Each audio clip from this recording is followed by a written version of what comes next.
E aí, pessoas, como é que nós estamos aí? Estamos agora iniciando a nossa segunda videoaula de ecologia, tratando do assunto matéria e fluxo de energia, tá? Então a gente vai dar prosseguimento àquilo que a gente já tinha iniciado no vídeo anterior e a inserir novos conceitos aí para o entendimento melhor dessa ciência que é a ecologia, né? De antemão, pedir que vocês utilizem bastante os vídeos, assistam, procurem as indicações de página do livro, pegue lá o TD que eu coloquei para vocês e estudem, pessoal. Porque a gente tá de quarentena, não é férias, a gente tem que manter o estudo porque o Enem tá chegando. Então, vamos conseguir aí essa nossa preparação. Vamos iniciar a nossa segunda aula. A gente vai falar hoje de matéria e fluxo de energia. O que é isso? Na verdade, a gente vai falar aqui como é que a energia para sustentar os indivíduos ela consegue ser produzida e passada de um indivíduo para outro. Como é que o ambiente ele consegue interferir e interagir nessa sequência de produção de energia, né? Como é que uma floresta amazônica consegue manter todos os seres vivos que estão inseridos ali dentro, né? Como é que a energia consegue fluir, como é que ela é produzida e ela abastece os outros seres vivos. Quando a gente fala em matéria, é porque tem um outro assunto que vai falar especificamente de elementos químicos, que são chamados ciclos biogeoquímicos, né? Que vão mostrar para a gente como é que um elemento químico ele consegue entrar num ecossistema, passar por vários indivíduos, né, seres vivos ou seres não vivos, e depois retornar de novo para este mesmo lugar de origem. Né? A gente vai ver isso nas próximas aulas. Hoje a gente vai se ater, a gente vai focar no fluxo de energia. E quem é que promove? Onde é que acontece esse fluxo de energia? Nas chamadas cadeias alimentares. Né? Você já ouviu falar, a gente usa isso até na nossa linguagem coloquial. Fulano de tal está no topo da cadeia. Ah, o tubarão é o topo da cadeia alimentar. Mas a gente tem que agora definir o que é essa cadeia alimentar. Né? Anote aí no seu caderno. O que é uma cadeia alimentar? Uma cadeia alimentar nada mais é do que uma sequência linear de relações alimentares, onde um indivíduo se alimenta do outro e dessa forma adquire energia. Então eu tenho uma sequência de indivíduos onde um está se alimentando de outro. Né? E a gente vai ver daqui a pouco que tem personagens nessa cadeia. Né? Não é todo mundo que tem o mesmo papel na cadeia alimentar. Eu vou ter indivíduos que vão produzir energia, indivíduos que vão só consumir energia e indivíduos que vão decompor os outros seres vivos que estão na cadeia. Né? Enfim, como é que ocorre esse fluxo de energia através dessa sequência alimentar? Né? Esse fluxo de energia ele sempre acontece de maneira unidirecional, ou seja, sempre de uma mesma direção. Ele sempre vai numa direção só, sempre partindo de um primeiro indivíduo, que é o responsável por produzir essa energia, até chegar a um último indivíduo que está consumindo essa energia que foi produzida. Né? É um fluxo unidirecional. A principal fonte de energia para essas cadeias alimentares, de maneira geral, é a luz solar. Então, o Sol é a principal fonte de energia para as cadeias alimentares. Aí, quando você diz assim, como é que o Sol é fonte de energia para uma cadeia alimentar que possui, por exemplo, indivíduos carnívoros? Mas aí a gente tem que pensar que a energia não começou ali nos indivíduos carnívoros. Teve alguém lá no início que capturou a luz solar, produziu a energia e foi repassando para os outros indivíduos até chegar lá naquele carnívoro que está lá em cima no topo da cadeia. Então a gente tem que pensar a origem dessa energia, que é da luz solar, e quem é o indivíduo que vai fazer essa conversão, que vai pegar a luz solar e converter em energia, né, em matéria orgânica para alimentar os outros níveis da cadeia. Né? Aí também, além da cadeia alimentar, tem dizendo lá embaixo a teia alimentar. O que é uma teia alimentar? Nada mais é do que a reunião de várias cadeias alimentares que ocorrem simultaneamente no ambiente. Né? Se você pensar, por exemplo, na floresta amazônica, não tem uma única sequência de indivíduos se alimentando ali. Na verdade, tem várias sequências ocorrendo simultaneamente. Então, eu posso dizer que na floresta amazônica ocorrem inúmeras teias alimentares que envolvem os vários indivíduos que habitam essa floresta de grande biodiversidade. Não é isso? Aí na outra lateral a gente tem assim, ciclo de matéria. Isso aí é o assunto da próxima aula, que vai falar de como o elemento químico circula dentro dos indivíduos e volta para os ecossistemas. Né? E aí você já vê que a gente já está adiantando aí alguns dos elementos químicos que a gente vai trabalhar na próxima aula, que é o carbono, o oxigênio e o nitrogênio. Ok? Agora nós vamos apresentar para vocês quem são os componentes das cadeias alimentares. Né? Toda cadeia alimentar ela é composta de três grandes personagens: os produtores, os consumidores e os decompositores. O próprio nome já está dizendo: produtor produz, consumidor consome e o decompositor decompõe, né?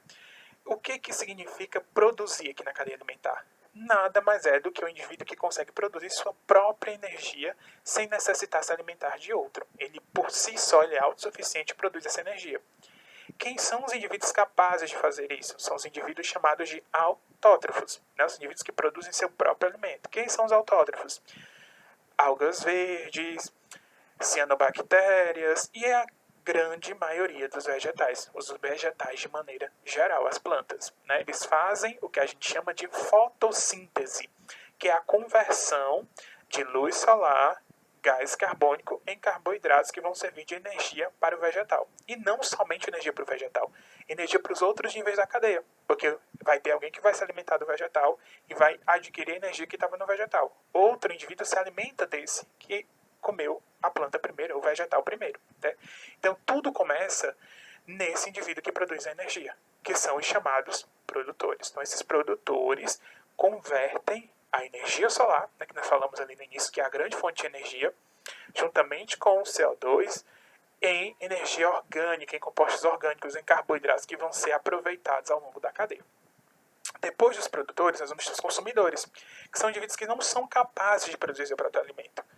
Então, eles não conseguem produzir o próprio alimento, eles vão ter que consumir esse alimento, essa energia, de outros indivíduos, né? E aí, dentro de uma cadeia alimentar, nós vamos ter vários tipos de consumidores, né? Eles são numerados. Você tem o consumidor primário, secundário, terciário, quarta ordem, quinta ordem, dependendo da magnitude, do tamanho da cadeia alimentar, né? As cadeias maiores chegam a ter até 5 consumidores. Quem é cada um desses consumidores? O consumidor primário, ele é o marco inicial, é a partir dele que a gente conta os consumidores. O consumidor primário é sempre aquele que se alimenta do produtor. Então, eu tenho o produtor e o indivíduo que se alimenta diretamente dele, que nós chamaremos aqui de quê? Consumidor primário. Quem se alimentar do consumidor primário vai ser chamado de consumidor secundário. Quem se alimentar do consumidor secundário, terciário. Quem se alimentar do terciário, quaternário, e assim até onde for essa cadeia alimentar. Então, os consumidores são indivíduos heterótrofos, não produzem o próprio alimento e se alimentam de outros indivíduos para conseguir obter a sua energia, né? E dependendo do tamanho da cadeia, você vai ter inúmeros consumidores. Sempre nós temos um consumidor primário, que é aquele que se alimenta do produtor, e depois nós vamos ter os demais consumidores, que vão se alimentando um do outro, assim sucessivamente. Ao longo de toda a cadeia, sempre nós vamos ter os chamados indivíduos decompositores, que são aqueles que pegam os outros indivíduos da cadeia, desde o produtor até os últimos consumidores, e decompõem a matéria orgânica dele, devolvendo ela para o ambiente, né? E quem é que faz papel de decompositor em uma cadeia alimentar? Fungos e bactérias. Eles vão estar ao longo de toda essa cadeia alimentar aí, decompondo os indivíduos que vão morrendo e devolvendo as moléculas orgânicas de novo para o ambiente, né? Devolvendo a matéria orgânica.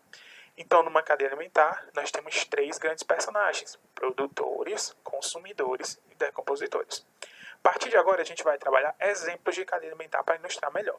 De antemão, lembrando que essas cadeias alimentares que eu vou mostrar aqui são cadeias alimentares hipotéticas e fofinhas, porque não foi eu que escolhi. Isso aqui é uma homenagem à professora Patrícia, de biologia também, de química, que ela adora esses indivíduos fofinhos. Então vamos observar as cadeias fofinhas em homenagem à professora Patrícia.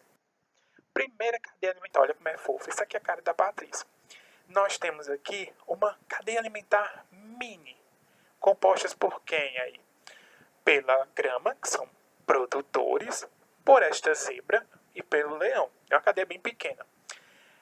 A grama é um vegetal é autótrofo. Então, qual é o nível que ele ocupa na cadeia? Produtor. A zebra está se alimentando do vegetal. Então, o indivíduo que consome o vegetal, que consome o produtor, é que a gente vai chamar de quem? Consumidor primário. O leão é o indivíduo que se alimenta do consumidor primário. Então, nós chamaremos ele de quem? De consumidor secundário. Então, nessa cadeia a gente tem 3 elementos: o produtor, produtor, o consumidor primário, o secundário. Tem outro elemento ainda nessa cadeia? Tem. Os decompositores, que vão estar ao longo de toda a cadeia, desde o produtor até o último consumidor. Quem ocupa o nível de decompositor na cadeia? Fungos e bactérias. Então, essa cadeia, resumindo aí para vocês, né? Muitas questões perguntam, às vezes, assim, quem ocupa o papel de consumidor primário, secundário? Então, você tem que estar atento, essa é a nossa dica, a essas setas que aparecem nas figuras de cadeias alimentares. A seta, gente, ela só aponta em uma única direção. Ela aponta sempre do alimento para quem está se alimentando. Então, essa primeira seta aí que está apontando da grama para a zebra, ela vai nessa direção. Por quê? Porque é a grama que está servindo de alimento para quem? Para a zebra. Cuidado para não confundir essa seta, porque acontece, às vezes, as pessoas muito lá naquelas viagens perturbativas, ela pega e faz o contrário. Aí ela vai me dizer o quê? Que a zebra está servindo de alimento para a grama. Olha que absurdo. Então, cuidado. A seta é sempre numa mesma direção. Qual é essa direção? Do alimento para quem está se alimentando, tá? Próxima cadeia escolhida pela Patrícia. Olha, uma cadeia fofinha. Está aí essa cadeia, uma cadeia bem maior, onde nós temos aí pelo menos 1, 2, 3, 4, 5, 6 indivíduos ao longo dessa cadeia. Vamos explicar o papel de cada um deles aí. Nós temos um produtor. Quem é o produtor? Está aí a grama de novo e está materializado ainda na figura da florzinha lá em cima.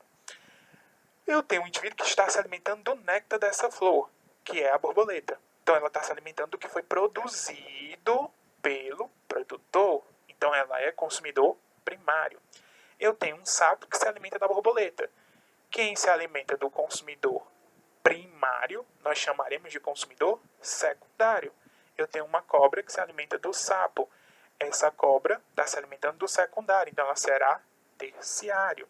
E eu tenho aí o que era para ser um falcão ou uma águia, que está meio assim atrofiada, parece ser uma coruja obesa.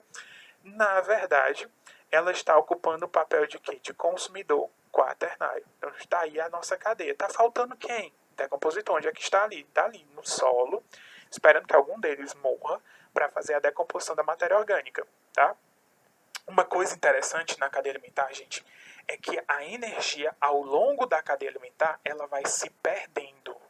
Então, a energia que é produzida pelo produtor, quando chega no consumidor primário, já não é a mesma, já foi reduzida bastante. Então, se eu tenho, digamos assim, 10 unidades de quilojoules por grama aí, produzidas pelo produtor, vai chegar lá na borboleta em torno de 5 kJ, 3. Então a energia ela vai se perdendo ao longo da cadeia alimentar. Por quê? Porque nós, ao longo de uma cadeia, nós vamos perdendo bastante energia através de calor. O calor faz com que a gente perca energia, né? A gente tem várias trocas com o ambiente onde a gente vai perdendo energia, né? E isso, ao longo da cadeia alimentar, vai se dissipando. Então significa dizer que os produtores são o nível da cadeia que reúne o maior número ou a maior concentração de energia. E o último consumidor, que no caso aí é a nossa corujita, ela é o que vai receber o menor aporte de energia, o que vai concentrar a menor porcentagem energética. Então, ao longo da cadeia, nós temos perdas de energia. Não esqueça disso, é importante que você considere na hora de resolver questões. O nível, um maior percentual de energia numa cadeia alimentar sempre serão quem? Os produtores. Quem é que vai receber o menor aporte de energia? Os últimos consumidores. Ah, mas por que não é o decompositor? Muita gente acha que o decompositor é o fim da cadeia. Não é, gente. O decompositor ele está ao longo de toda a cadeia alimentar. Então, eu não posso dizer que ele é o fim da cadeia alimentar. Tá bom? Então, repassando, o produtor sempre carrega o maior percentual de energia. Ok. Próximo exemplo. Na verdade, agora nós teremos uma teia alimentar. Tá vendo? Uma bagunça maior do mundo. Arruma de seta em várias direções diferentes. Lembrando que a sequência da seta, gente, é sempre de quem? Do alimento para quem está se alimentando. Cuidado para não confundir. Aí nós temos uma teia alimentar. O que é a teia alimentar? É um conjunto de várias cadeias alimentares que estão acontecendo naquele ambiente de maneira simultânea. Então aqui a gente tem várias pequenas cadeias que unidas formam uma teia alimentar. Então a gente tem vários indivíduos. O que eu quero trabalhar nessa imagem com vocês? Que numa teia alimentar, um mesmo indivíduo pode ocupar posições diferentes na cadeia. Então, lembre disso. Quando eu estiver falando da teia alimentar, um mesmo indivíduo pode ocupar posições diferentes. Vamos considerar aqui uma primeira direção nessa teia. Onde é que eu começo, se eu tiver uma teia dessa? Onde é que eu começo analisando? Sempre do produtor. Em geral, vai ter um ou dois produtores no máximo, mas aqui a gente tem um, para facilitar a nossa vida, que é uma graminha. Vamos acompanhar a primeira sequência. Eu estou aqui, grama, da grama ao cervo, ao veado lá em cima.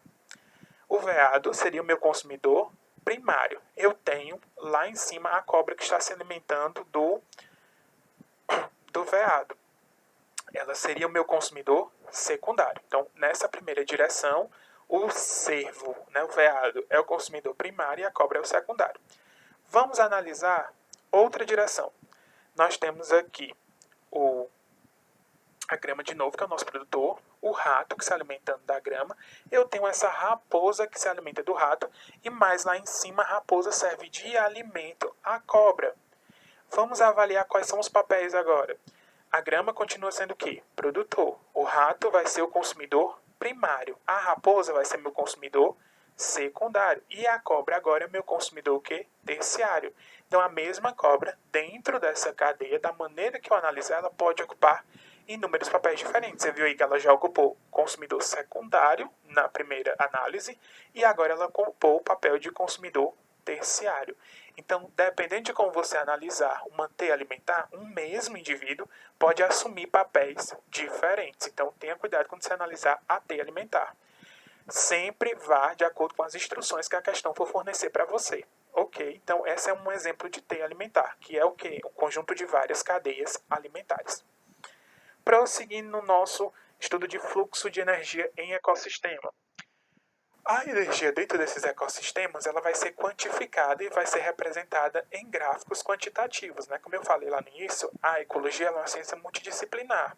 Então, ela vai reunir informações que vão ser analisadas através de gráficos. Os gráficos mais famosos que se referem ao fluxo de energia e de matéria nos ecossistemas são as chamadas pirâmides ecológicas. Então, o que são pirâmides ecológicas?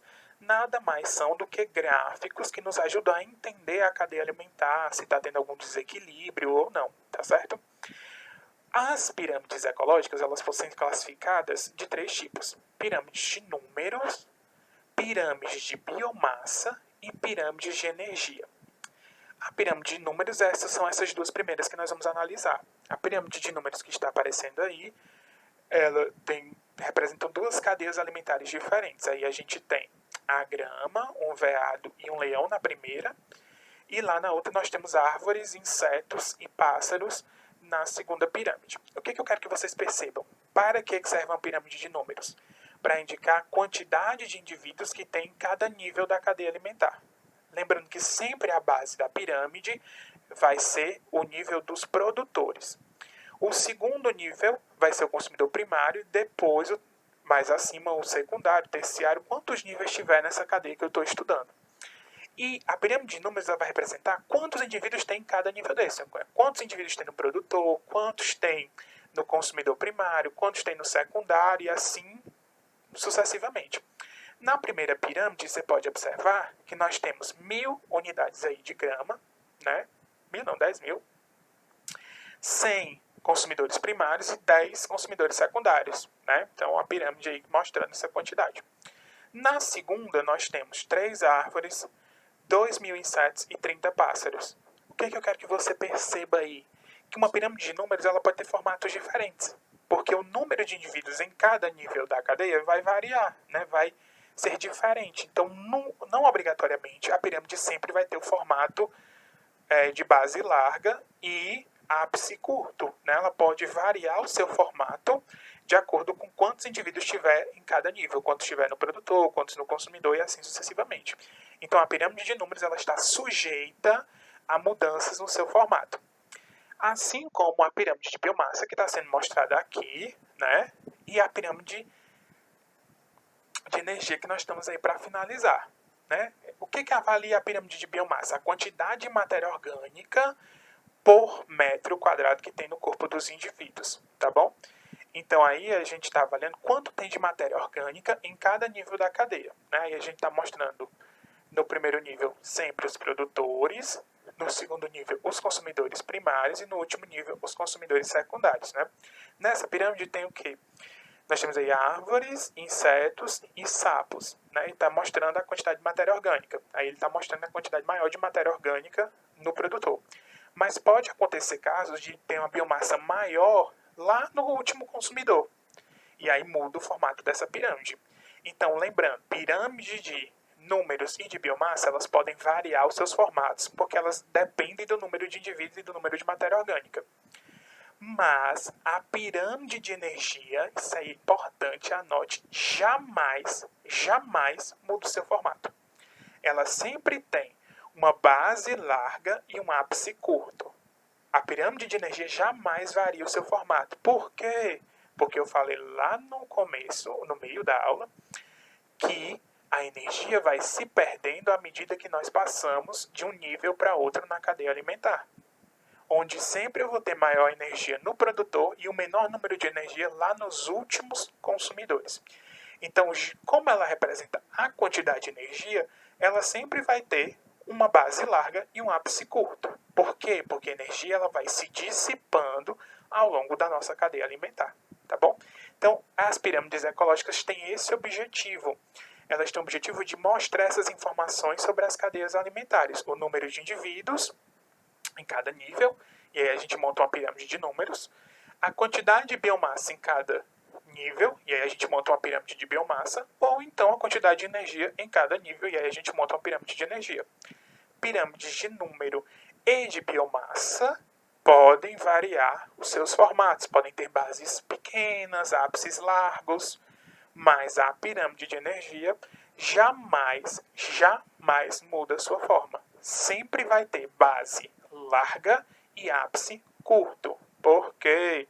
Porque a energia vai se dissipando à medida que nós vamos passando de um nível para outro numa cadeia alimentar.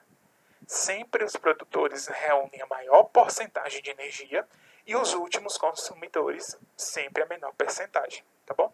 Então, gente, era isso que nós tínhamos nessa aula de hoje, é você entender o que são as cadeias alimentares, qual é o papel dela no ambiente, né, que é promover a passagem da energia, e lembrar que as cadeias alimentares elas têm que estar num equilíbrio fantástico. Porque se houver desequilíbrio em um nível, eu posso gerar um desastre ambiental fantástico, né? Por exemplo, retornando aqui para esse slide da cadeia. Se eu tiver poucos insetos, né, eu vou ter uma explosão aí de vegetais. Porque não vai ter quem consuma aí o vegetal e ele vai crescer de maneira indefinida, causando problemas mais à frente. Assim como eu também vou prejudicar o consumidor dos insetos, que no caso aí é o nosso sapo, que está mostrando na cadeia alimentar. Esse sapo, como não vai ter esse alimento para ele, ele vai passar fome, ele vai disputar os alimentos com outras espécies e isso não garante que ele vai ter sucesso. Então ele pode ser extinto à medida do tempo, né? Que também vai causar um prejuízo para a cobra, que também pode causar um prejuízo para a nossa coruja a longo prazo. Então, lembrando, aqui a gente quer salientar o quê? Que a cadeia alimentar ela tem que ser extremamente equilibrada e regulada. Se isso não acontecer, nós vamos ter um distúrbio, um processo de desequilíbrio dentro do ambiente, tá bom? Então, por isso que é importante essa manutenção da integridade das cadeias alimentares. Por isso que a gente se preocupa quando entra um animal em extinção, porque eu posso ter proliferação de outro, posso ter redução de um que se alimentava dele. Então, é um mecanismo muito sensível. E aí a gente tem que estar atento a essas nossas intervenções humanas dentro desses ecossistemas, prejudicando essas cadeias alimentares. Beleza? Então, gente, é isso que nós tínhamos para a aula de hoje. Espero que vocês tenham assimilado a maior quantidade de informações possíveis e que seja proveitoso para vocês responderem os TDs que a gente vai estar passando e até mesmo para o nosso objetivo final, que é a aprovação da universidade. Então, muito obrigado pela atenção, espero que o vídeo tenha ajudado e continuemos em casa respeitando a quarentena. Valeu, nos vemos na próxima oportunidade. Tchau.